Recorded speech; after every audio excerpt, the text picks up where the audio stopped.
Salutations à tous. Aujourd'hui, on va parler de la monnaie dans l'économie.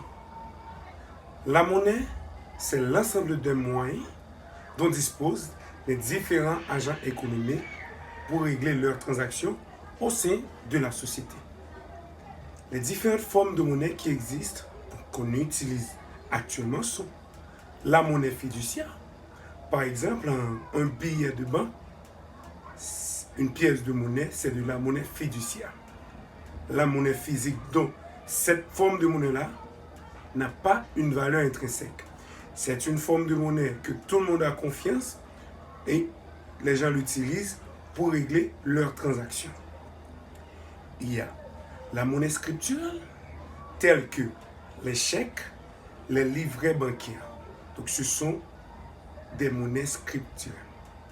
Par exemple, lorsque quelqu'un signe un chèque, eh bien, c'est une forme de monnaie.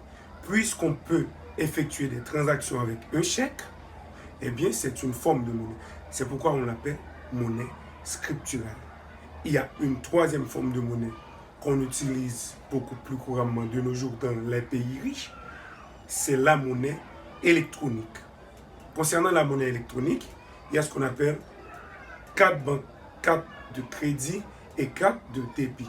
On les appelle monnaie parce qu'on peut effectuer les transactions avec elle. La carte de crédit n'est pas liée avec votre compte bancaire. C'est une somme que la banque a déposée sur la carte et vous pouvez faire des transactions avec cette somme-là à travers la carte et en retour, vous devez rembourser la banque avec des intérêts. Pour la carte de débit comme autre forme de monnaie électronique, celle-là est reliée avec votre compte bancaire. Lorsque vous dépensez cet argent, lorsque vous effectuez des transactions avec cette monnaie-là, eh bien, ça sort directement de votre compte bancaire. Ce sont les trois formes de monnaie qu'on utilise actuellement dans l'économie. La monnaie fiduciaire, la monnaie scripturale et la monnaie électronique. Aujourd'hui, dans l'économie, la monnaie est très importante.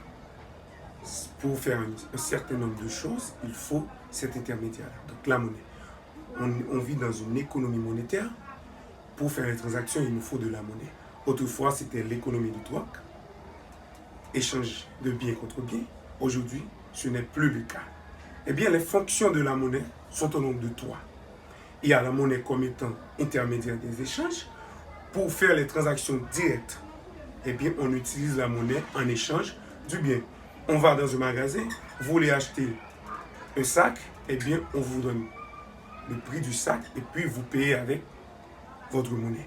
Ça s'appelle intermédiaire des échanges. C'est la fonction première de la monnaie. Deuxième fonction, c'est la monnaie comme étant unité de compte.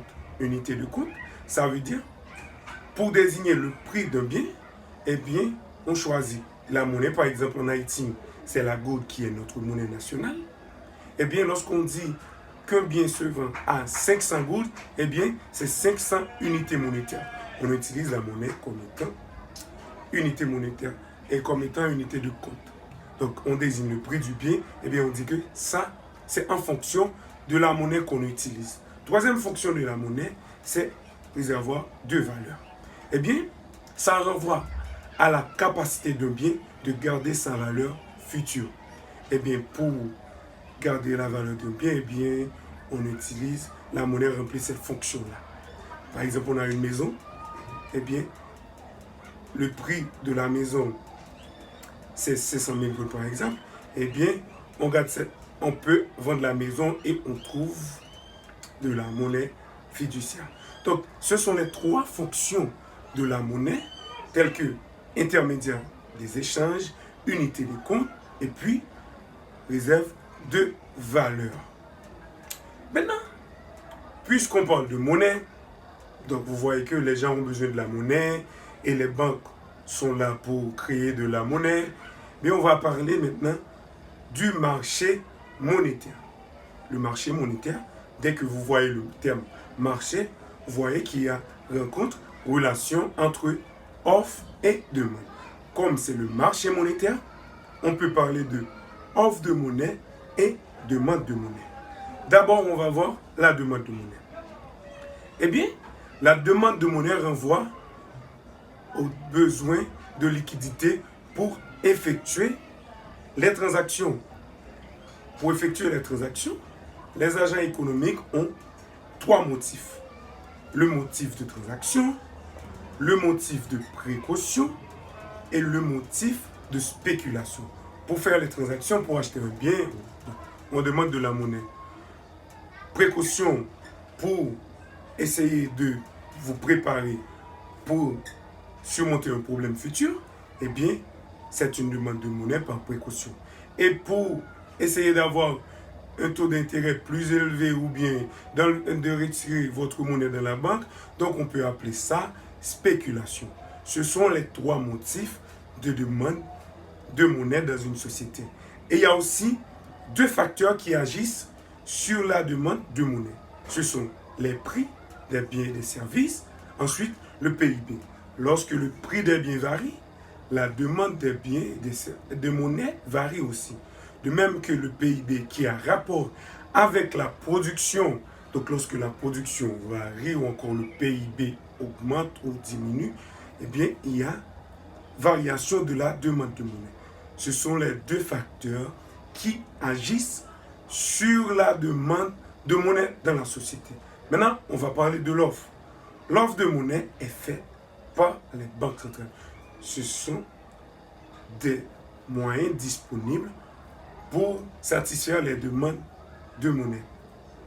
Eh bien, l'offre de monnaie est faite par la banque centrale. Et c'est la banque qui connaît quand on doit augmenter l'offre de monnaie ou quand on doit diminuer l'offre de monnaie.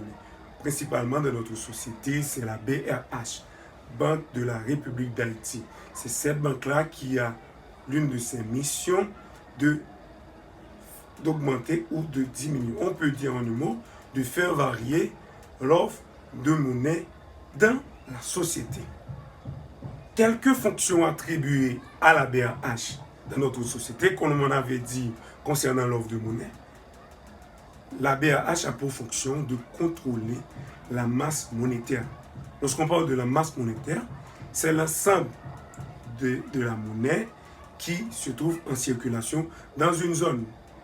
Par exemple, en Haïti, c'est l'ensemble des billets de banque, puis des chèques, tout ça, des biens disponibles qui peuvent être changés en liquidité. Tout ça constitue la masse monétaire dans la société haïtienne. Donc la Banque centrale a pour fonction de contrôler la masse monétaire. Ensuite, la Banque centrale a aussi pour fonction de veiller à ce que la monnaie haïtienne garde sa valeur face aux devises étrangères. La Banque nationale, la Banque de la République d'Haïti, est aussi banquier de l'État. La Banque centrale contrôle la naissance des différentes institutions financières. Donc, pour ne citer que ces différentes fonctions-là, ce sont les fonctions attribuées à la Banque centrale. Elle est aussi trésor public, ok? Et elle remplit la fonction de prêteur de l'État aussi. Donc, ce sont les différentes fonctions attribuées à la Banque centrale au sein de la société haïtienne. Maintenant, pour contrôler la masse monétaire, pour atteindre les objectifs politiques, les objectifs macroéconomiques, il y a ce qu'on appelle politique monétaire. Donc, c'est l'effort délibéré par le gouvernement, accompagné des autorités monétaires, pour influencer la masse monétaire dans le but d'atteindre la croissance, de stabiliser l'économie et d'atteindre les objectifs macroéconomiques. Maintenant, la politique monétaire contrôle la masse monétaire. On peut parler de deux politiques. C'est la politique monétaire expansionniste et la politique monétaire restrictive. Lorsque la quantité de monnaie en circulation dans une économie est faible, eh bien, on applique une politique monétaire. Politique monétaire, c'est faire varier la masse monétaire. Eh bien, on applique une politique monétaire expansionniste quand la quantité de monnaie en circulation est faible. Et quand la quantité de monnaie en circulation est trop élevée, on applique une politique monétaire restrictive. Maintenant, lorsqu'il y a trop de monnaie en circulation, ça peut créer le phénomène qu'on appelle l'inflation.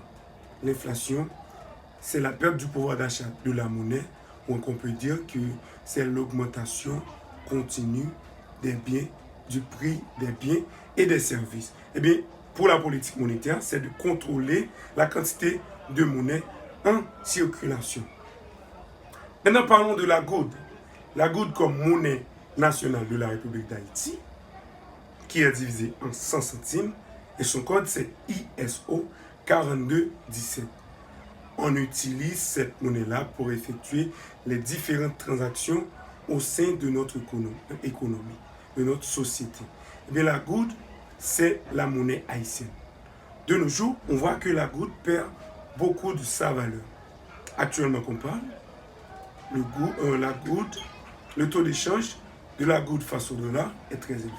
En moyenne, 100 goudes pour $1, et c'est très faible. Autrefois, vous savez que c'était 5 goudes pour $1. Actuellement, la goude perd beaucoup de sa valeur. Pourquoi ça? C'est parce que les différentes décisions de politique économique ne sont pas adéquates à la réalité.